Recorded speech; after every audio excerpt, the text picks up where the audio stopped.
दोस्तों नमस्कार। दोस्तों मैं दीपक कुमार श्रीवास्तव आपका स्वागत करता हूं अपने इस YouTube चैनल पे। दोस्तों कई बार देखा गया है कि माँ बाप के द्वारा बच्चों से की गई बातचीत का ढंग उनके भविष्य की रूपरेखा भी तय कर देता है। इसीलिए घर से लेकर बाहर दोस्तों के साथ कुछ भी कहने में सावधानी बरतें। इसलिए अगर आप समझ कर बोलेंगे तो शायद हमेशा फायदे में रहेंगे। एक व्यक्ति ने एक पंडित जी के सामने अपने पड़ोस की खूब निंदा की। बाद में जब उसे अपनी गलती का एहसास हुआ तो वह पुनः पंडित जी के पास पहुंचा और उस गलती के लिए क्षमा याचना करने लगा। पंडित जी ने उससे कहा कि वह पंखों से भरा एक थैला शहर के बीचों बीच बिखेर दे। उस व्यक्ति ने पंडित जी की बात सुनकर ऐसा ही किया और फिर पंडित जी के पास पहुंच गया। उस व्यक्ति की बात सुनकर पंडित जी ने उससे कहा कि जाओ और उन सभी पंखों को फिर से थैले में भरकर वापस ले आओ। वह व्यक्ति थोड़ा हिचका, पर पंडित जी का आदेश मानते हुए उसने ऐसा करने की कोशिश की। काफी प्रयत्न के बाद भी वह सभी पंखों को जमा नहीं कर सका। जब आधा थैला लेकर वह पंडित जी के सामने पहुंचा तो पंडित जी ने उससे कहा कि यही बात हमारे जीवन में भी लागू होती है।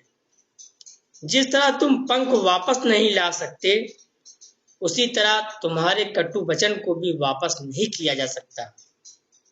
उस व्यक्ति का जो नुकसान हुआ है अब उसकी भरपाई संभव नहीं है। आलोचना का मतलब नकारात्मक बातें करना और शिकायत करना ही नहीं होता, बल्कि आलोचना सकारात्मक भी हो सकती है। आपकी कोशिश यह होनी चाहिए कि आपकी आलोचना से आपके द्वारा सुझाए विचारों से उसकी सहायता की जाए।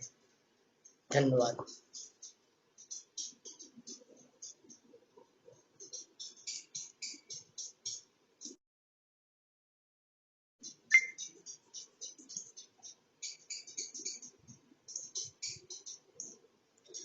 दोस्तों नमस्कार।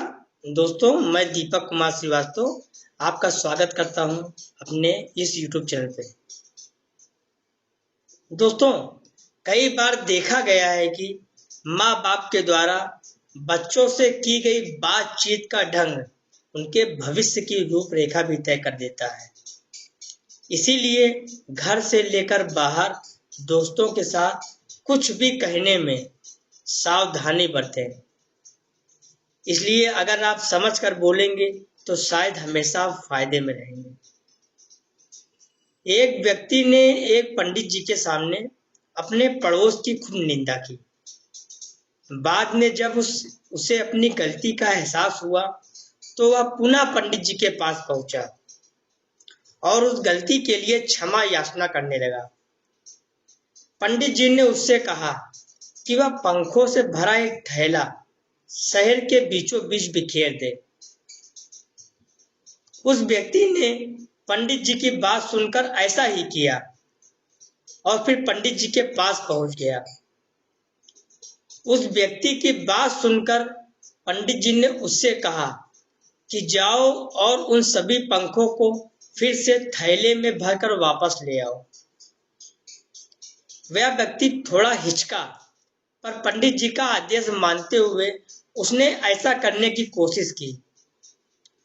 काफी प्रयत्न के बाद भी वह सभी पंखों को जमा नहीं कर सका। जब आधा थैला लेकर वह पंडित जी के सामने पहुंचा तो पंडित जी ने उससे कहा कि यही बात हमारे जीवन में भी लागू होती है।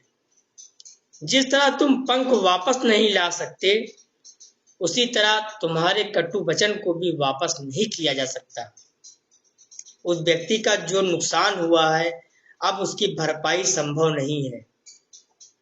आलोचना का मतलब नकारात्मक बातें करना और शिकायत करना ही नहीं होता, बल्कि आलोचना सकारात्मक भी हो सकती है। आपकी कोशिश यह होनी चाहिए कि आपकी आलोचना से, आपके द्वारा सुझाए विचारों से उसकी सहायता की जाए। धन्यवाद।